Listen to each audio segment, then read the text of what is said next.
Hello and welcome to the Calmcast, a time to feel calm and think clearly.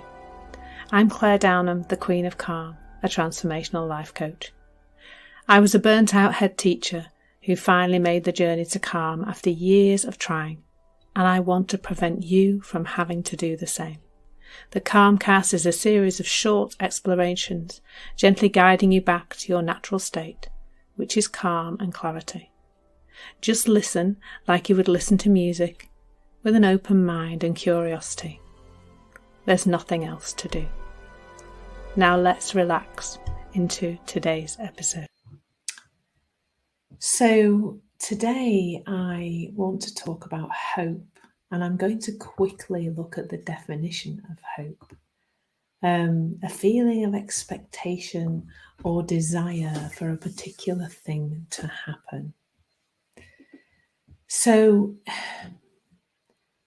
I think that it is pointed to hope as being something wonderful, like to be in a place of hope is it's better than being in a place of doom and gloom, I guess, isn't it? Let's start there. There's no two ways about it that we would rather be in a place of hope than a place of not hope. But there's something, I think, and I have to tell you, this is unfolding as I speak, but as I read that definition, to see the word expectation, what I have seen for myself in terms of expectation is that it tends to lead to upset. So, if let's take our relationship with people close to us.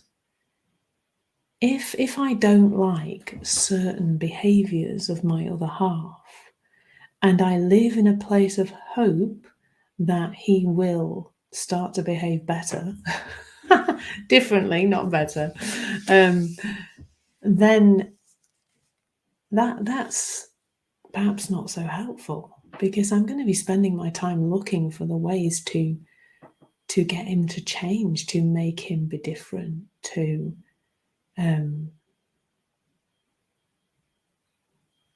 looking out for the ways I can manipulate him perhaps to be different, to do different. And that will fill my relationship. And therefore I won't be present. I won't enjoy my relationship as much. I will probably be pretty tired from waiting for him to change. And I can speak about this, not in my current relationship, but I can speak about this with huge knowledge and huge experience. Not knowledge, perhaps knowledge would have been more helpful, but experience of this, in that my ex-husband, who I was with, not married to, but married to for 17 years, but with for 20 years, I was waiting for him to change. I hoped that he would change day in and day out. And really, it was only, there was just a point when I realised it wasn't going to change, partly because we it was uncovered that there was some issues with how he thought that possibly were going to be quite sticky, weren't probably going to change. And that's when the marriage ended, because I gave up the hope. And actually, it was a better thing to let go of that hope, because then we could both move on and find people who we're both much happier with. So hope seems to me, as I explore this with you today, to be waiting to have a nice life, waiting to feel better, hoping that at some point in the future I'll have a better experience of life. And in the meantime, missing out what's really happening now. Now, I totally understand that if someone is in dire circumstances, then perhaps hope will be the only thing keeping them afloat. And that seems to me to make sense. But how much are we all day, every day, hoping for something just a little bit better that is going to give us apparently a nicer experience of life. So this is where I think hope is a little bit challenging for me, is that, well, if I'm looking into the future and think, so let's say I could be looking in the future and thinking, oh, it's all going to be horrible, life's going to be terrible, I'm not going to be happy, blah, blah, blah, then obviously that's not particularly helpful. But if we then go, oh, well, I tell you what, I'm going to swap that negative thinking for something more happy about the future, and we get into this place of hope, then for me, I kind of get the sense that we're just swapping one lie for another. Like the expectation it's going to get better is false. It's false too, isn't it? You know, I've heard the phrase false hope before. But what if really all hope is taking us into a place of things that are just not true?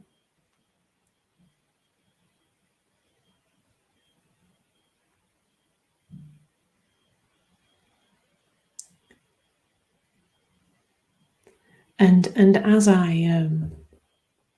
as no words came through me then for a moment, which is fine too, as I consider this, I wonder as well that if we're living in a place of hope that things will get better and things will change, that we're not present enough to take action that may well cause them to change. If we're just kind of in this place of hope, well, I hope it gets better, I hope things change, then, you know, not only are we missing out in the present moment if it, you know, it's a nice place to be, which, to be fair, I feel the present moment is generally the best place to be, but we're also not taking action. So, you know, I'll be honest with you when I say that my marriage to my ex-husband should have ended years before. It was miserable.